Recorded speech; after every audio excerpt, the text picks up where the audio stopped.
In approximately 360 BCE, the Greek philosopher Plato recorded a story told to him by his ancestor, Solon, who had heard it from Egyptian priests in the city of Sais. The priests spoke of a great island civilization that had existed 9,000 years before their time, a civilization of remarkable sophistication that had vanished beneath the waves in a single day and night of catastrophic destruction. Plato called this place Atlantis. For more than 2 millennia, scholars have debated whether Plato's account was pure allegory, philosophical fiction designed to illustrate political ideals, or whether it preserved some fragment of actual historical memory. A story passed down through generations, distorted by time and retelling, but rooted in something real. This is not a search for a magical lost city. This is an investigation into what Plato recorded, what the geological and archaeological records reveal about the ancient world, and whether catastrophic flooding events in human prehistory might have left echoes in the cultural memory of Mediterranean civilizations. Let the concerns of the day recede now. Notice where you are as you listen to this. The surface beneath you, the temperature of the air, the quiet space you've created for rest.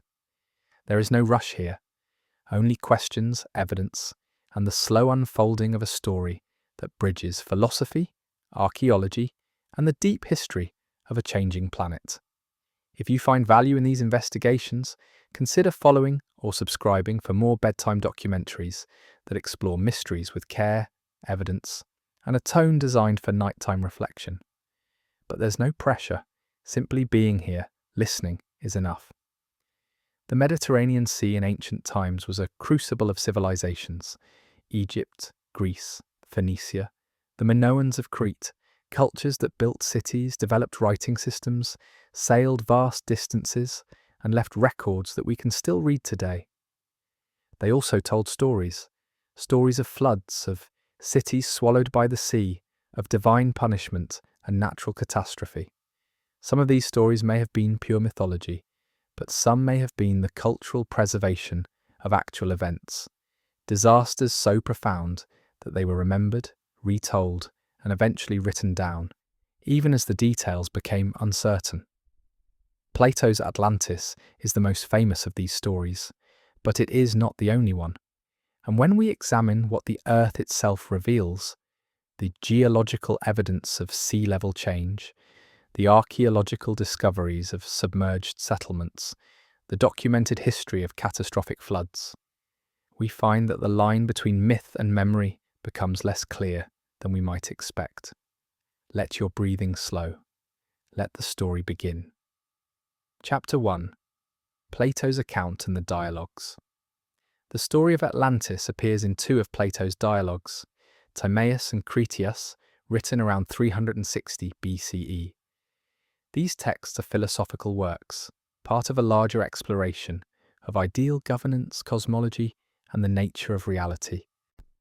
Atlantis is introduced not as the main subject, but as a historical example, a cautionary tale about hubris and divine justice. In Timaeus, Plato writes through the character of Critias, who recounts a story told by his great-grandfather, also named Critias, who heard it from Solon, the famous Athenian lawmaker. Solon, according to the account, visited Egypt around 590 BCE and spoke with priests in the temple of Neith at Sais. These priests, keepers of records stretching back thousands of years, told Solon of a great civilization that had existed long before the Greeks themselves had any written history. Plato's text describes Atlantis as an island larger than Libya and Asia combined, located beyond the Pillars of Hercules, the ancient name for the Strait of Gibraltar.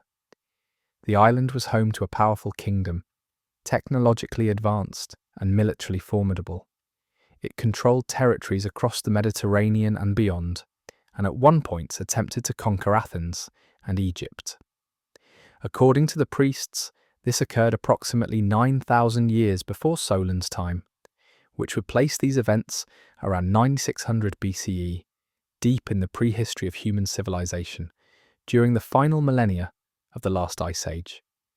The Atlantean civilization, as Plato describes it, was characterized by remarkable engineering. The capital city was built in concentric circles of land and water, with massive walls, temples, harbours, and palaces. The land was fertile, rich in minerals, and supported a large population. The people were skilled sailors, builders, and warriors, but over time, according to the account, the Atlanteans became corrupted by ambition and material excess. They grew aggressive, seeking conquest beyond their own territories.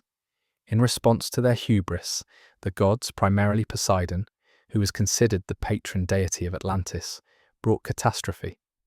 In a single day and night of earthquakes and floods, the entire island sank beneath the sea, taking its civilization with it. Plato's account ends abruptly. The dialogue Critias is unfinished, breaking off mid-sentence as Zeus prepares to pronounce judgment on the Atlanteans. We never receive the conclusion of the story as Plato intended to tell it. This incompleteness has fueled centuries of speculation. Was Plato interrupted? Did he lose interest? Or was the story itself a fragment of something larger, a narrative that he himself had received incomplete? What we can say with certainty is that Plato presents the story as factual. He frames it not as his own invention, but as a historical account transmitted through multiple generations, from Egyptian priests to Solon, from Solon to his descendants, and finally to Plato himself. Whether Plato believed it to be literally true, or whether he was using a traditional story for philosophical purposes, remains debated. The details Plato provides are specific. He describes the geography, the social structure, the military organization, even the layout of the capital city with precise measurements. This level of detail is unusual for pure allegory. It suggests either that Plato was an exceptionally creative world builder, or that he was working from source material. Stories, oral traditions, perhaps even earlier written accounts that contain these specifics. Scholars have noted that some elements of the Atlantis story parallel real Bronze Age civilizations known to the ancient Greeks. The concentric ring structure of the capital resembles certain ancient harbour cities. The description of the Atlantean Empire's reach across the Mediterranean echoes the real maritime powers of the 2nd millennium BCE, the Minoans, the Mycenaeans, the Sea Peoples. But other elements seem fantastical or exaggerated. The size of the island, the timeline of 9,000 years, the sudden and complete destruction. These strain credibility when taken literally. And yet, when we consider the context in which Plato was writing and the knowledge available to him, the story takes on different dimensions. The ancient world had no modern geology, no understanding of plate tectonics or sea level change, but it did have memory, oral traditions, stories passed through generations, tales of floods and lost lands that might have preserved real events in distorted form. Let these details settle gently now. We are building a foundation piece by piece for a larger question, not whether Atlantis existed exactly as Plato described, but whether his account might reflect some deeper historical reality. Chapter 2: Solon, Egypt, and the transmission of ancient knowledge. To understand the Atlantis account, we must understand Solon, the man who, according to Plato, first brought the story from Egypt to Greece. Solon was born around 630 BCE in Athens and became one of the most important figures in early Greek history. He was a lawmaker, a poet, and a reformer who helped establish the foundations of Athenian democracy. His reputation for wisdom and integrity made him one of the 7 sages of ancient Greece. Around 590 BCE, after implementing his reforms in Athens, Solon travelled abroad. Ancient sources confirm that he visited Egypt, a common destination for educated Greeks seeking knowledge. Egypt was ancient even by Greek standards. Its civilization stretched back more than 2,000 years before Solon's time, with written records, monumental architecture, and a priestly class that maintained astronomical and historical archives. Solon's visit to the temple of Neith at Sais is mentioned in multiple ancient sources beyond Plato. Sais was one of the oldest cities in Egypt, located in the Nile Delta, and its temple was a centre of learning. The priests there were known for their knowledge of history, astronomy, and foreign lands. According to Plato's account, the priests challenged Solon's understanding of history. They told him that the Greeks were like children, with no deep memory of the past because their civilizations had been repeatedly destroyed by natural catastrophes, floods, droughts, fires. The Greeks, having no continuous written record stretching back thousands of years, had forgotten their own ancient history. The priests then told Solon of a time when Athens itself was much older than the Greeks remembered, a proto-Athens that had existed 9,000 years earlier and had successfully defended itself against the invasion from Atlantis. This ancient Athens, according to the priests, was later destroyed by the same catastrophes that erased most early Greek memory. This framing is important. The priests were not simply telling a story about Atlantis. They were placing it within a larger narrative about cyclical catastrophes and lost civilizations. They were suggesting that human history was far older and more complex than the Greeks realized, and that much of it had been forgotten. Modern scholarship has found some support for this general concept. We know that Bronze Age civilizations in the Mediterranean, including the Minoans and Mycenaeans, did collapse catastrophically around 1200 BCE, an event sometimes called the Bronze Age collapse. This collapse involved earthquakes, invasions, economic disruption, and the abandonment of cities.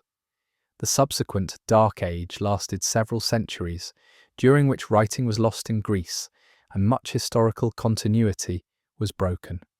By Solon's time, 600 years after the collapse, the Greeks had only fragmentary memories of the Mycenaean period, preserved in oral epics like Homer's Iliad and Odyssey. The stories of Troy, of great kingdoms and heroes, were remembered, but without accurate historical context. It's possible that even older stories from the time before the Mycenaeans might have survived in distorted form. The Egyptian priests, with their continuous records, would have had a broader perspective. They had witnessed the rise and fall of multiple civilizations around the Mediterranean. They had records of their own earlier dynasties, stretching back to the 4th millennium BCE, and they may have preserved stories from even earlier times, transmitted orally before being written down. The question is, could they have preserved an accurate story from 9600 BCE, as Plato claims? That would require the transmission of information across more than 9,000 years, a span that dwarfs even Egypt's documented history. Most scholars consider this implausible. 9,000 years is simply too long for accurate oral or written transmission, especially for specific details like city layouts and political structures. More likely, if the story has any historical kernel, the timeline was exaggerated or misunderstood in the retelling. Perhaps the events occurred not 9,000 years before Solon, but 900 years, or 900 years before the Egyptian records began. There's also the possibility that the number was symbolic rather than literal. The Egyptians used certain ubihi numbers, particularly multiples of 9, in ways that carried cultural or cosmological significance. The 9,000 years might have been a way of saying a very ancient time, not a precise date.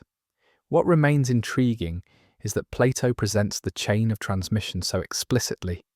He names Solon, he references the Egyptian priests, he provides the location, Sais, and he frames the story as ancient wisdom preserved by a civilization with long memory. This level of specificity suggests that Plato wanted his readers to take the account seriously, at least as a transmitted tradition, even if the details had become uncertain. Let this context rest now. We are layering understanding, building a picture, not of certainty, but of possibility. Chapter 3. The geological context, sea level and the drowned world.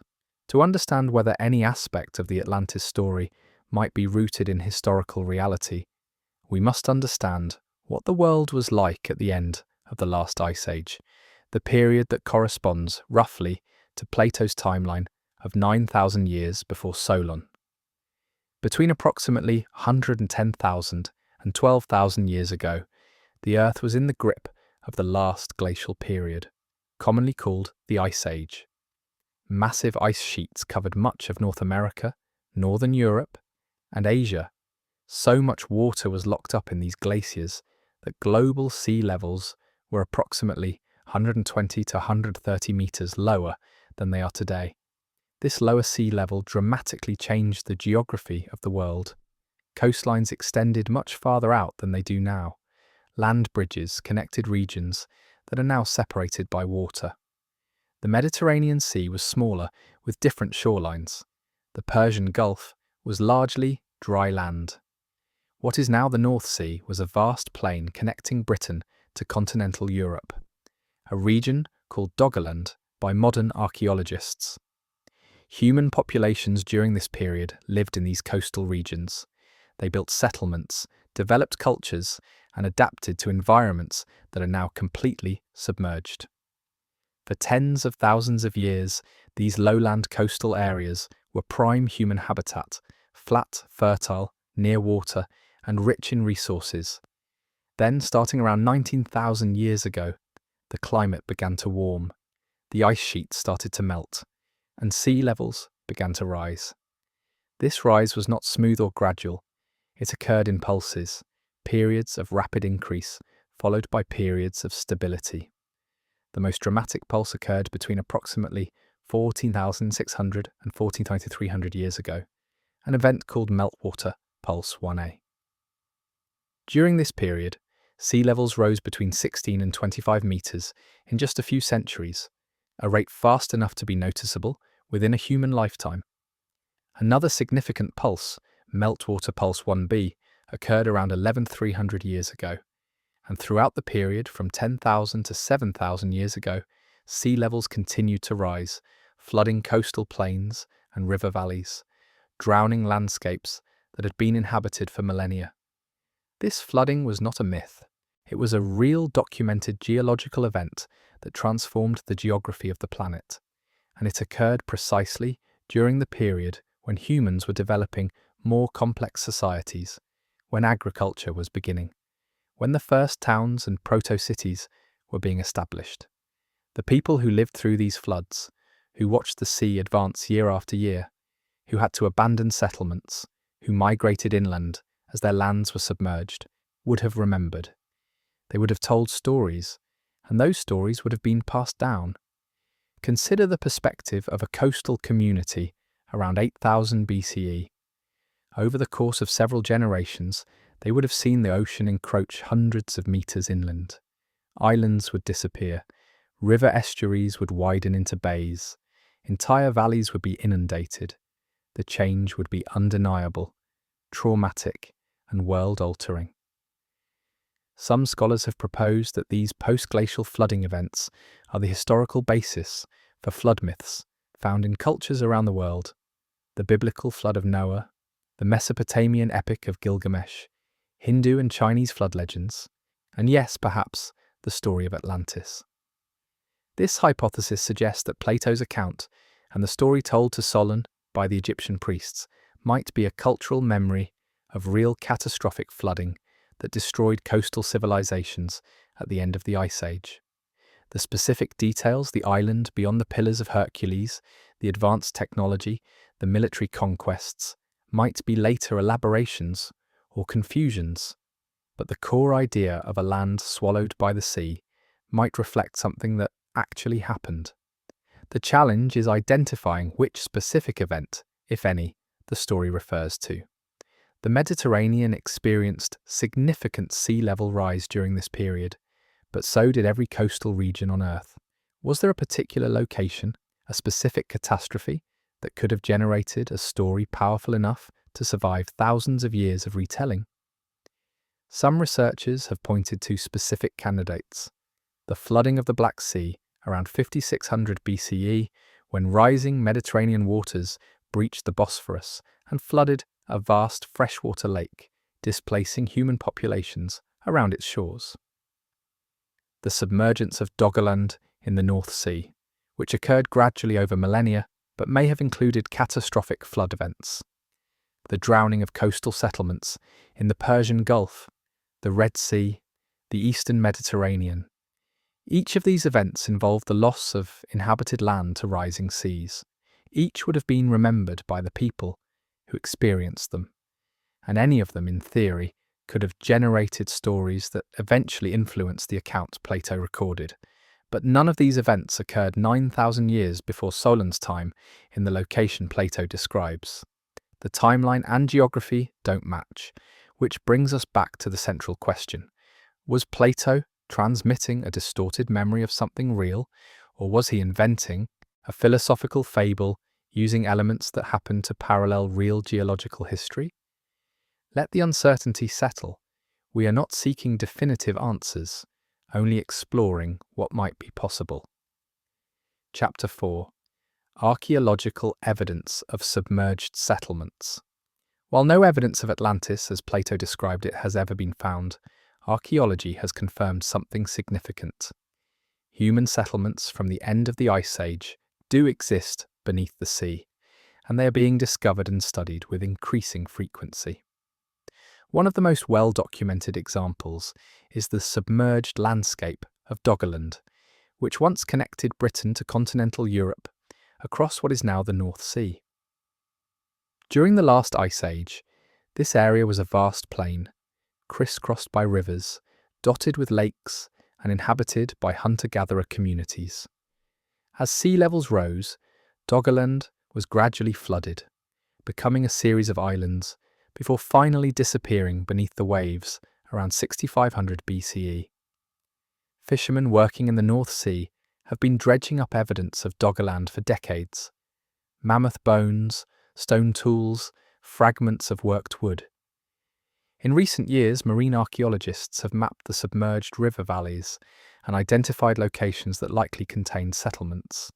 The picture that emerges is of a landscape that was once rich, habitable, and populated, now entirely underwater. Similar discoveries have been made in the Mediterranean. Off the coast of Israel, the ancient settlement of Atlantis lies 9 meters below the surface.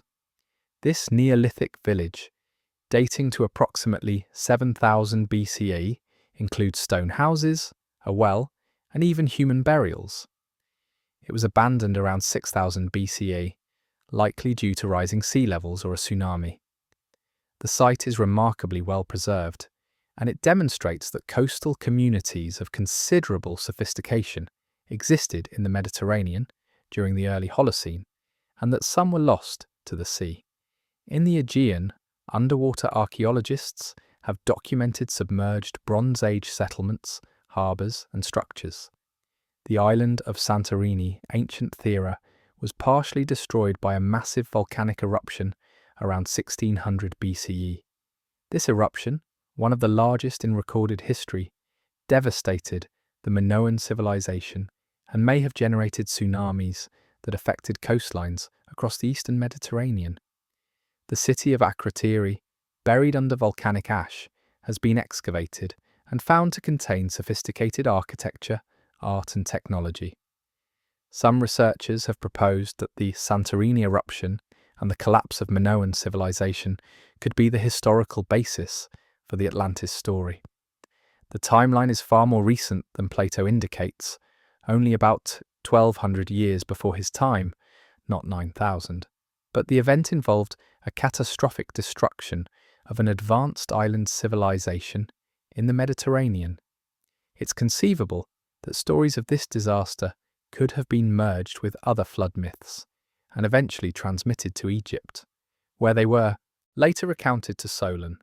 This theory has appeal because it connects Atlantis to a real, documented catastrophe involving a real, sophisticated civilization. The Minoans were master sailors and builders, their palace complexes featured advanced hydraulic systems, and their influence extended across the Mediterranean. In many ways, they fit Plato's description of a powerful maritime culture.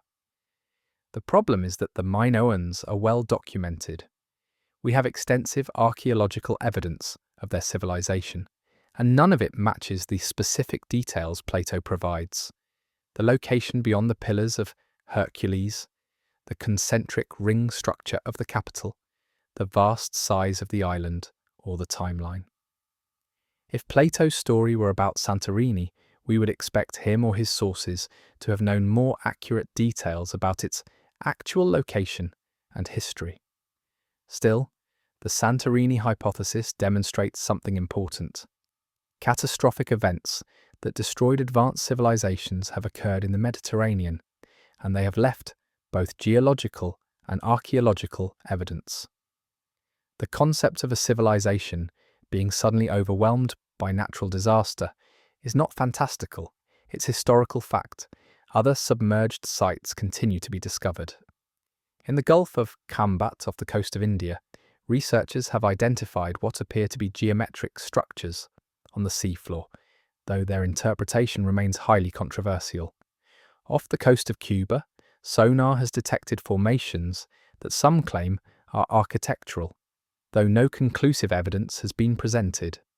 In the waters around Japan, the Yonaguni Monument, an underwater rock formation, has been debated for years, with some arguing it's a man-made structure and others insisting it's entirely natural.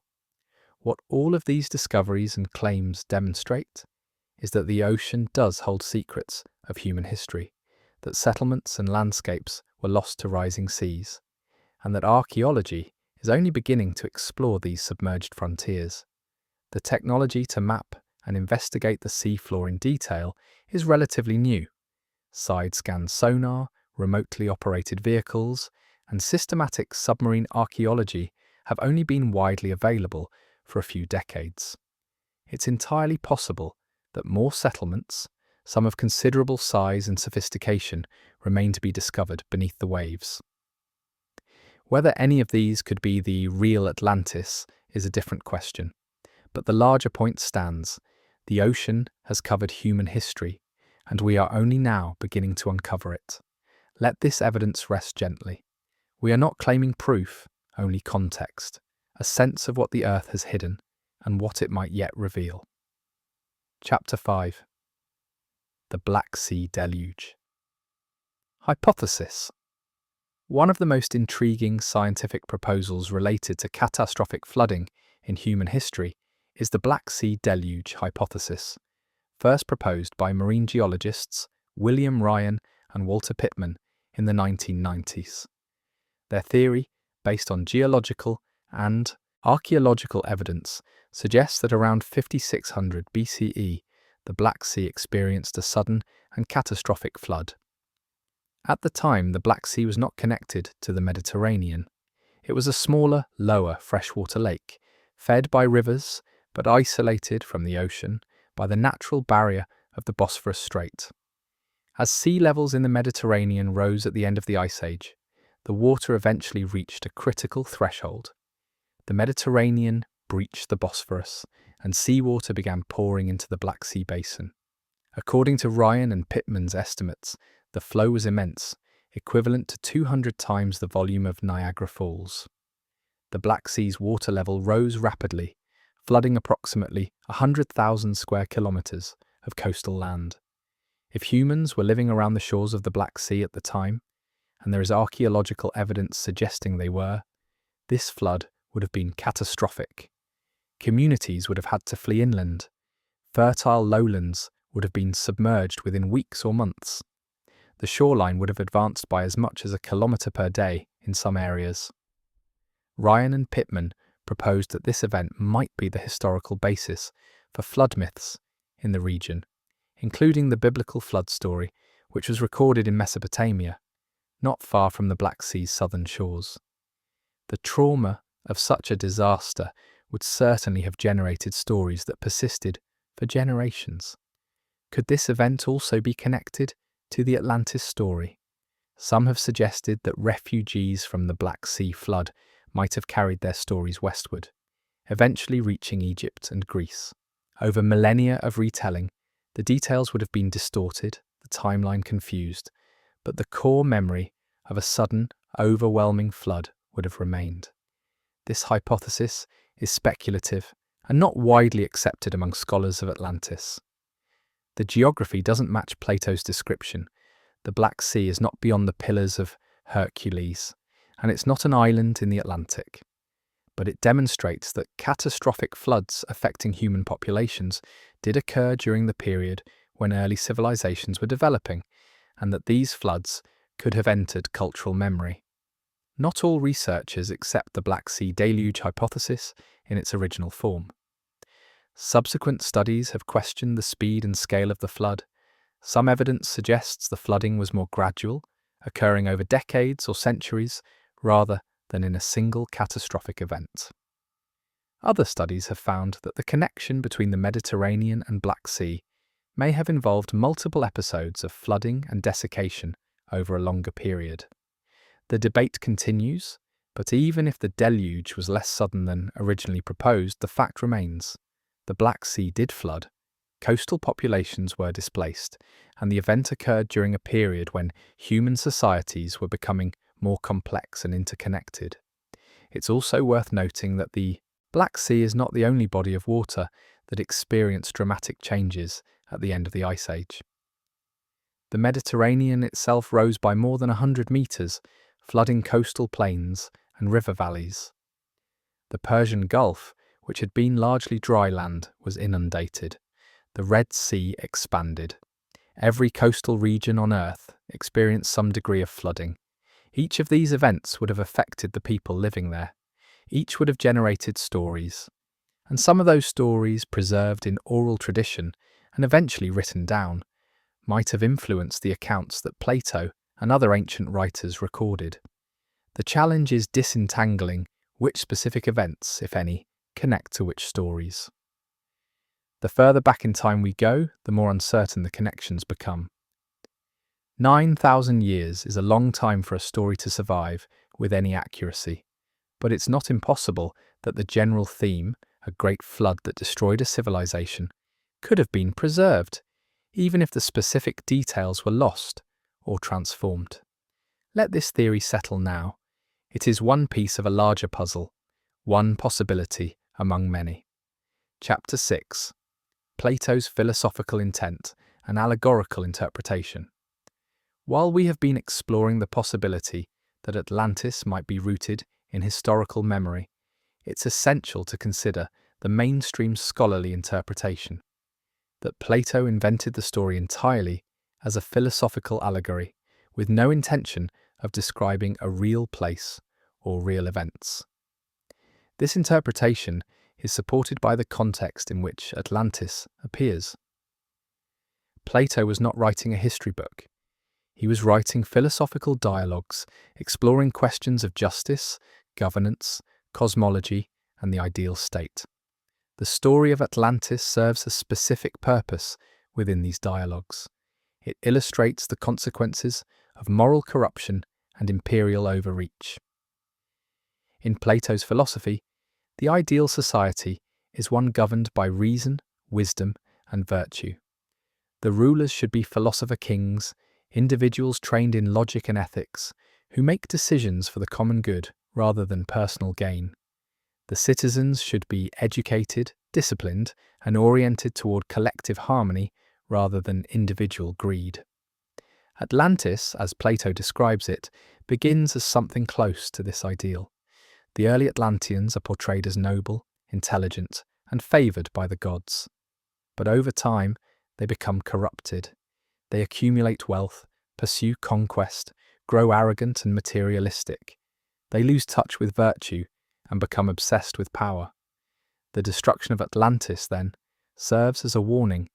It demonstrates that no matter how advanced or powerful a civilization becomes, if it abandons moral principles, it will ultimately fall. The gods, representing cosmic justice or natural law, will not allow such corruption to persist indefinitely. From this perspective, the specifics of Atlantis, its size, location, architecture, military strength, are not meant to be historically accurate. They are elements of a cautionary fable, designed to be impressive and memorable, so that the philosophical lesson has greater impact. Scholars who favour this interpretation point out that Plato uses similar narrative devices elsewhere. His allegory of the cave in the Republic is not meant to describe a real cave with real prisoners. It's a metaphor for human perception and enlightenment. His description of the ideal city in the Republic is not a blueprint for a real place, but an intellectual exercise exploring the principles of justice. Why then would Atlantis be any different? One response is that Plato goes to unusual lengths to frame Atlantis as a true story. He provides a chain of transmission: Solon, the Egyptian priests, multiple generations of his own family.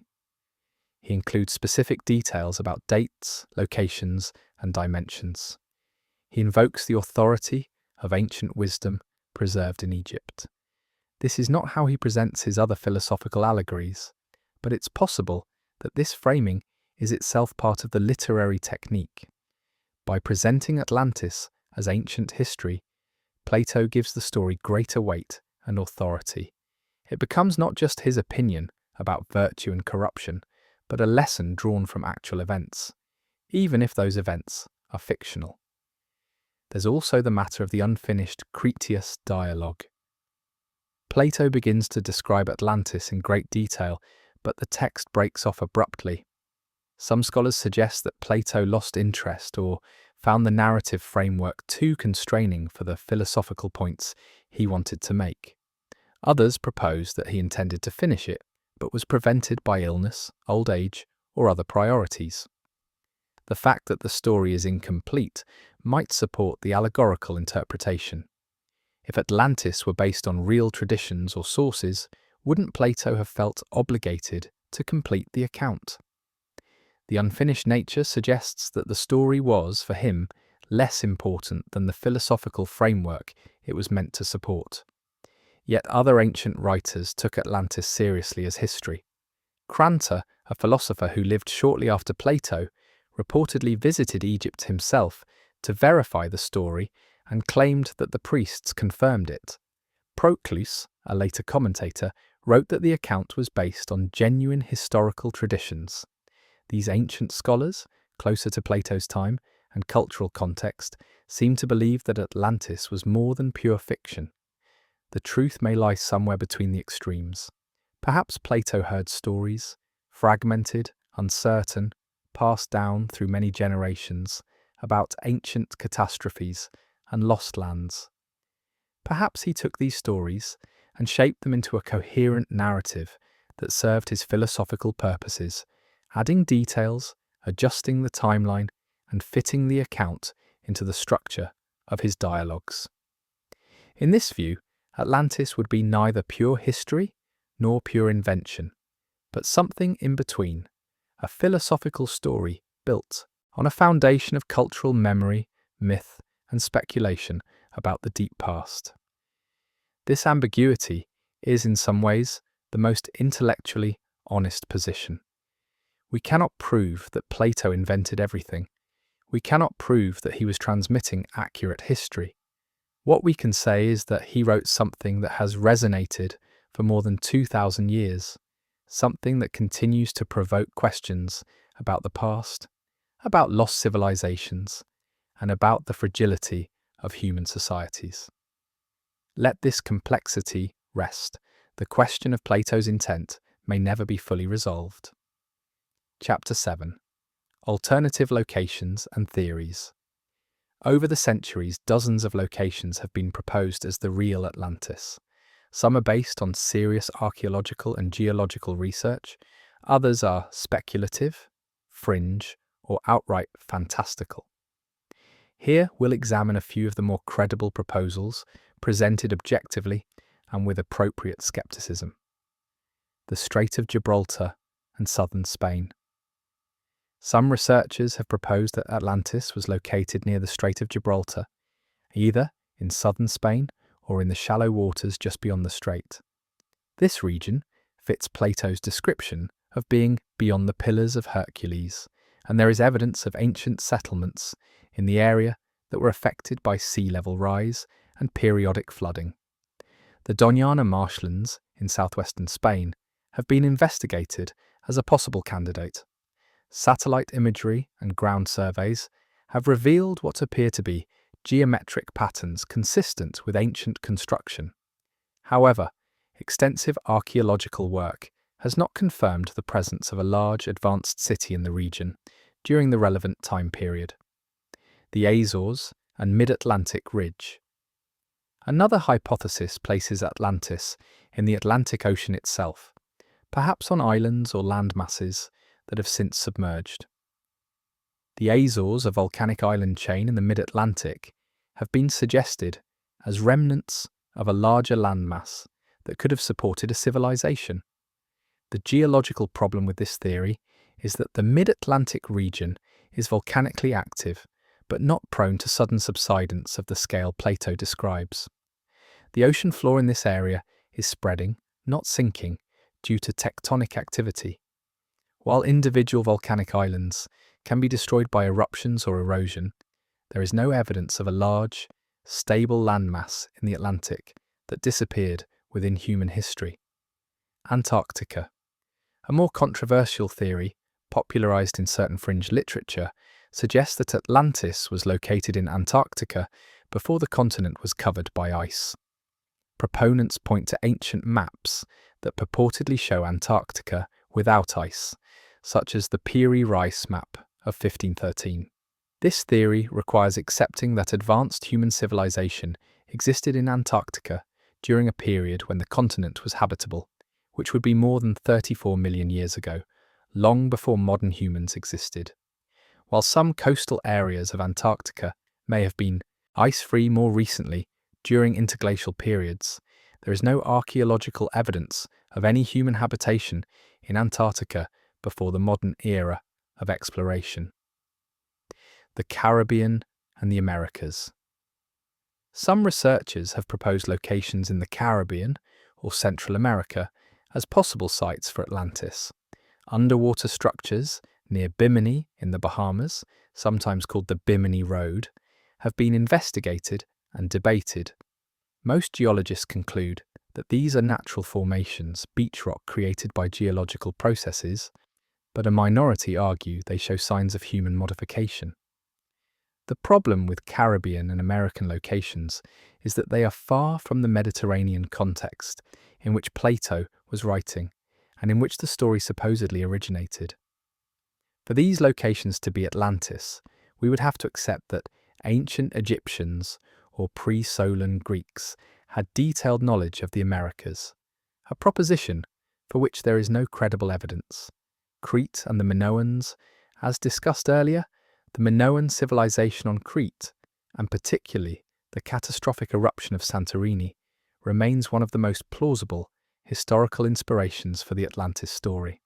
The timeline is wrong, too recent, but the parallels are striking. An advanced island civilization, catastrophic destruction, influence over the Mediterranean, sophisticated technology.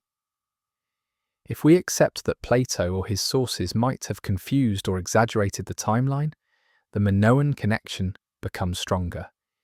It's conceivable that stories of Santorini's eruption and the Minoan collapse were passed down, merged with other flood myths, and eventually reached Egypt, where they were preserved in a distorted form that Solon later encountered. Geological plausibility. Any theory about Atlantis must contend with geological reality. If a large landmass or island sank in a single day and night, as Plato describes, there must be a plausible mechanism. Volcanic eruptions can destroy islands, as Santorini demonstrates. Earthquakes can cause subsidence and tsunamis. Rapid sea level rise can flood low-lying areas, but the complete disappearance of a large, stable landmass, something larger than Libya and Asia combined, is not consistent with known geological processes, at least not on the timescale Plato describes. Such events would require tectonic forces or catastrophes of such magnitude that they would have left unmistakable evidence in the geological record and would have affected the entire planet. This is one of the strongest arguments against Atlantis as a literal historical place. The physics and geology simply don't support the idea of a continent-sized landmass vanishing in a day. If Atlantis existed at all, it must have been much smaller, or the destruction must have been more localized and less dramatic than Plato's account suggests. The cumulative view. What these various theories demonstrate is that people have been searching for Atlantis for centuries, driven by the hope that some remnant or evidence might be found.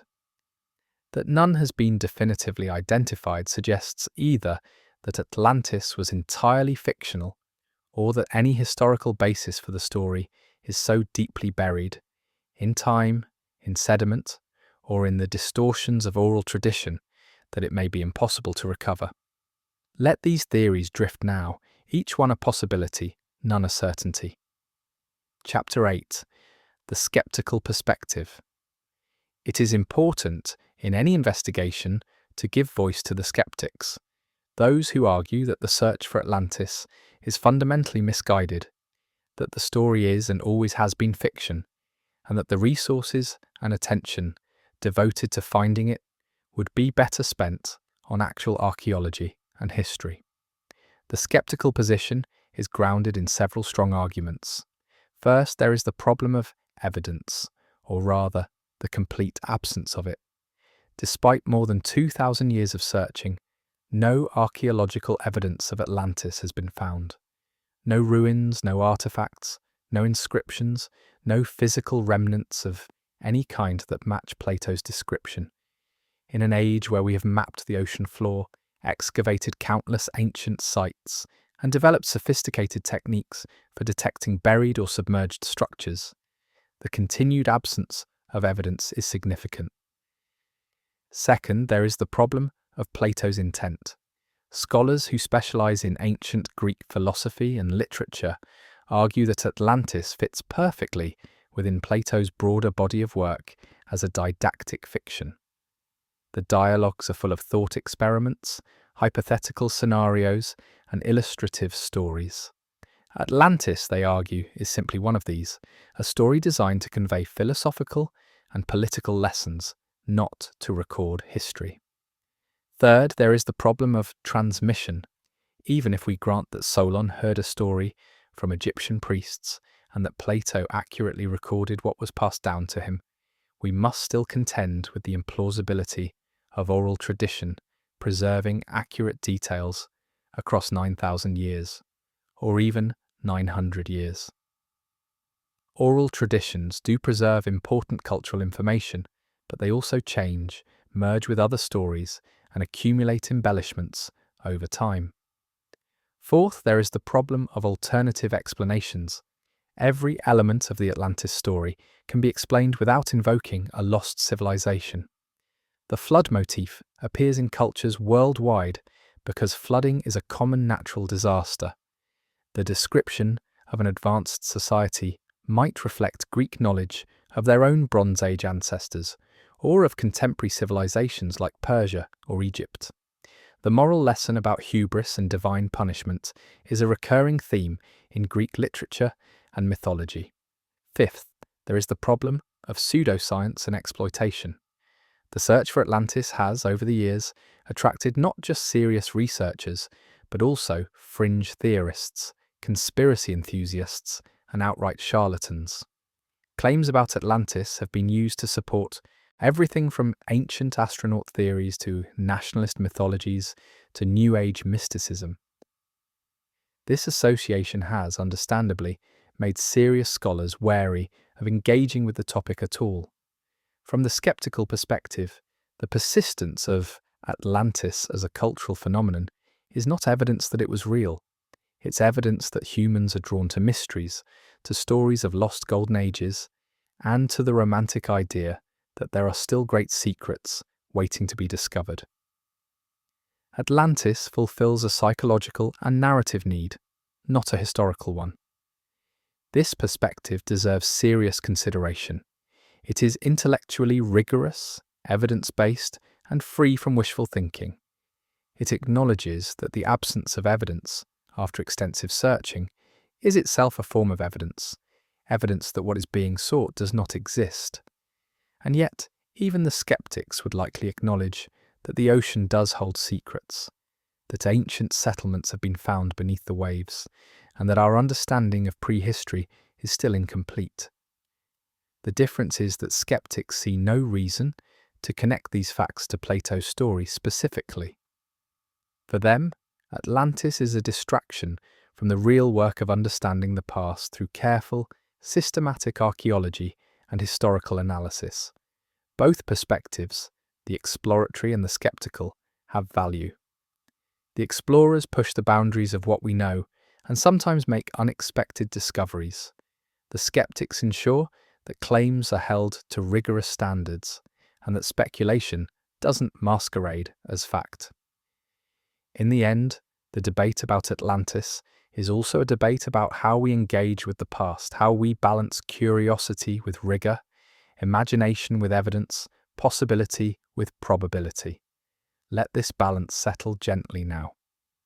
Chapter 9: Cultural Memory and the Persistence of Flood Myths.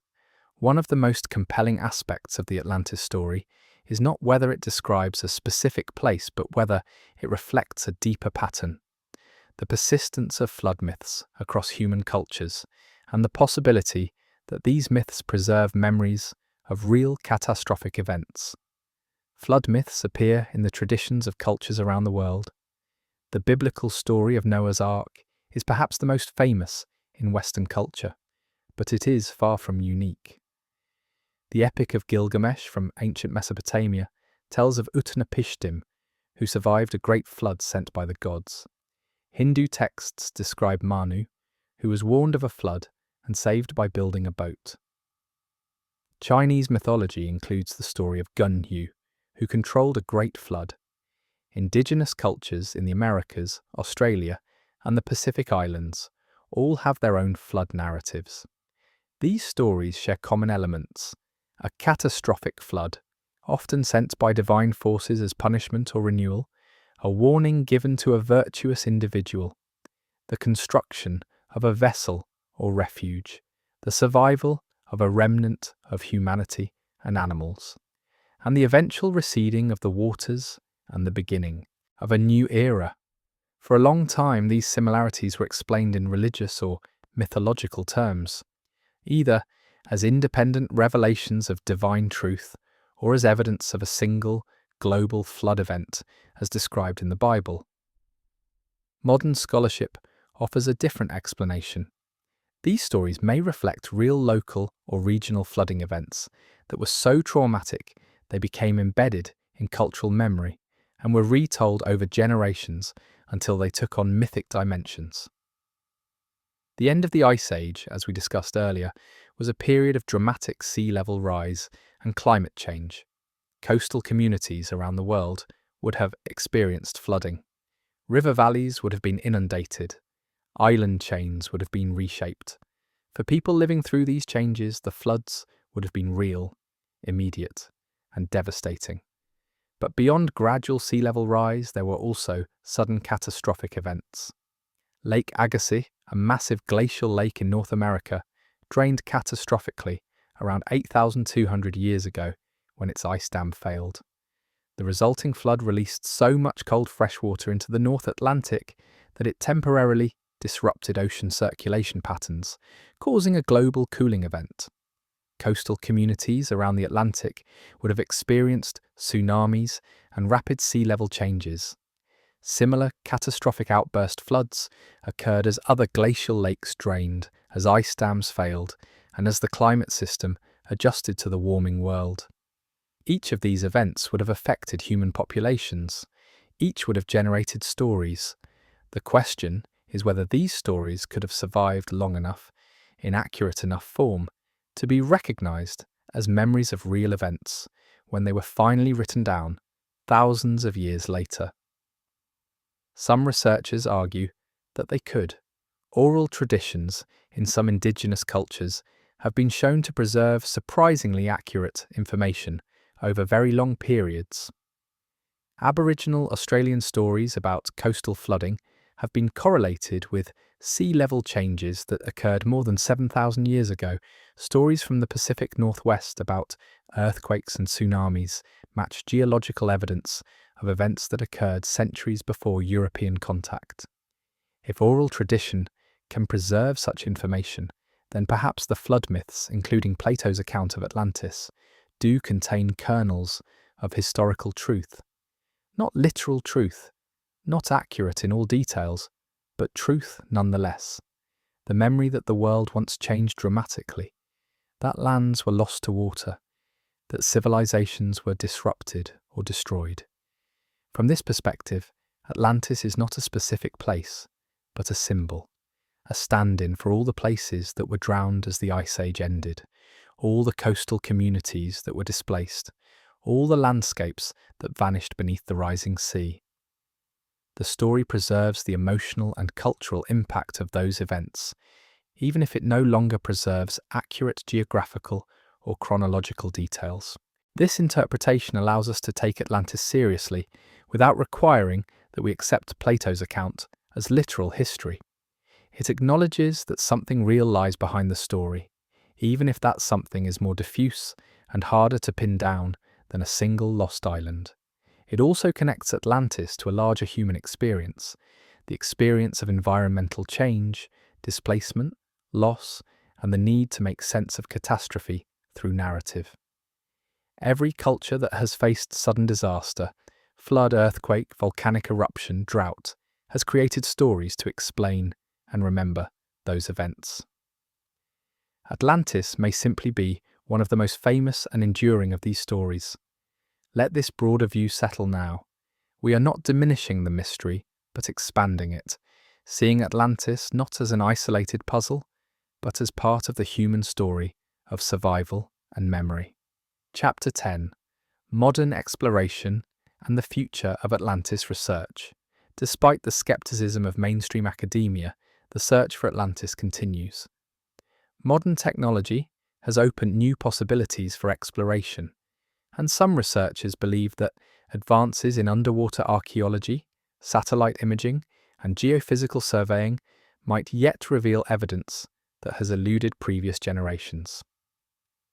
Underwater archaeology has made remarkable strides in recent decades. Remotely operated vehicles, ROVs, and autonomous underwater vehicles, AUVs, can explore depths that were once inaccessible. High-resolution sonar can map the seafloor in extraordinary detail. Techniques like sub-bottom profiling can detect buried structures beneath layers of sediment. These tools have led to significant discoveries. Ancient shipwrecks have been found in deep water. Submerged settlements from the Stone Age and Bronze Age have been documented. Entire landscapes that were above water thousands of years ago have been mapped and studied. If there is any archaeological evidence related to Atlantis, or more broadly, to sophisticated coastal civilizations that were submerged at the end of the Ice Age, these technologies offer the best chance of finding it. Several regions are of particular interest. The Mediterranean continental shelf, which would have been exposed during periods of lower sea level, has not been systematically surveyed for prehistoric settlements. The same is true for the Persian Gulf, the North Sea, and many other coastal areas. As underwater archaeology expands its scope and capabilities, the possibility of discovering previously unknown submerged sites increases. It's also worth noting that our understanding of prehistoric human capabilities continues to evolve. Sites like Göbekli Tepe in Turkey, dated to around 9600 BCE, precisely the period Plato's timeline places Atlantis, demonstrate that humans were capable of complex construction and social organization far earlier than was once believed. Göbekli Tepe features massive stone pillars, sophisticated carvings, and evidence of coordinated labor and planning. It predates agriculture and permanent settlements, challenging previous assumptions about the progression of human civilization. If humans were building monumental structures at Göbekli Tepe in 9600 BCE, what else might they have been capable of? Could there have been coastal cultures of similar or greater sophistication that were lost to rising seas? These are open questions. The archaeological record from this period is fragmentary, and much of it lies beneath water that has only recently become accessible to investigation. This is not to say that Atlantis will be found. The weight of evidence still suggests that Plato's account is either pure fiction or a heavily distorted memory that cannot be linked to any specific site. But it does mean that the question of what human civilizations existed and what was lost at the end of the Ice Age remains genuinely open. The future of Atlantis research, if it is to be taken seriously, must be grounded in rigorous methodology, transparent data, and peer review. Claims must be testable and falsifiable. Speculation must be clearly labelled as such, and extraordinary claims must be supported by extraordinary evidence. There is a place for curiosity and imagination in science, but there is also a responsibility to rigour and honesty. The romantic appeal of Atlantis should not lead us to accept weak evidence or to ignore the more mundane explanations for what we find. At the same time, the dismissal of Atlantis as just a myth should not close off legitimate inquiry into submerged landscapes, coastal flooding, and the prehistory of human civilization. These are important topics regardless of whether they connect to Plato's story. In the end, the search for Atlantis is also a search for understanding of how ancient peoples lived, how they responded to environmental change, and how they made sense of their world through story and memory. Let this possibility rest gently. The search continues, whether or not it ever finds what it's looking for. Chapter 11. Synthesis. What can we know? After examining the texts, the geology, the archaeology, the theories, and the skepticism, what can we conclude about Atlantis? We can say with confidence that Plato recorded a story. That story was presented as ancient history transmitted through multiple generations. Whether Plato believed it to be literally true, whether he intended it as philosophical allegory, or whether he was working from source material that blended fact and myth remains uncertain. We can say that catastrophic flooding did occur at the end of the Ice Age, that coastal civilizations were displaced, and that these events occurred roughly within the time frame Plato's chronology suggests, though not at the location he describes. We can say that flood myths are widespread in human cultures, and that at least some of these myths likely preserve memories of real events, even if the details have been transformed by centuries or millennia of retelling. We can say that no archaeological evidence of Atlantis, as Plato describes it, has been found, despite extensive searching, and that this absence of evidence is significant. We can say that sophisticated cultures did exist earlier in human prehistory than was once believed, that the ocean has covered many ancient settlements, and that our understanding of this period is still incomplete. What we cannot say with certainty is whether Atlantis, as a specific place with the specific characteristics Plato described, ever existed. The most intellectually honest position is to remain open to evidence, while recognizing that the burden of proof lies with those making extraordinary claims. If Atlantis is ever to be found, it will be through systematic research, technological innovation, and perhaps a degree of luck.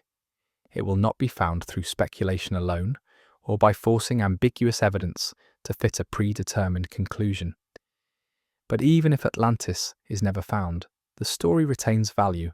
It reminds us that civilizations are fragile, that natural disasters can reshape the world, that human history extends further into the past than written records reveal, and that stories, even uncertain ones, carry truths about human experience, fear, hope, and memory.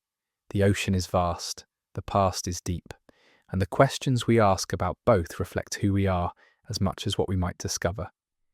Let this synthesis settle now, not as a final answer, but as a resting place, a point from which the mind can wander, and eventually drift into sleep. Chapter 12. Descent into sleep, the memory of water. Let your attention soften now like light diffusing through water. The questions have been asked, the evidence examined, the possibilities considered. There are no definitive answers waiting at the end of this story, only the quiet acknowledgement that some mysteries remain mysteries, and that this too is part of the beauty of inquiry. Imagine the ocean now, not as it is today, but as it was 12,000 years ago, when the coastlines were different, when lands that are now submerged were home to forests, rivers, and perhaps human communities. Picture the shore of a great island, somewhere in the world, its exact location lost to time. The sun rises over calm waters. Smoke drifts from cooking fires in a settlement near the beach. People go about their lives, fishing, building, trading, raising children, telling stories. They do not know that the world is changing, that the ice far to the north is melting, that the sea is rising slowly, inexorably, year by year. One generation notices that the beach is narrower than it was in their parents' time. Another generation sees the old harbour markers submerged.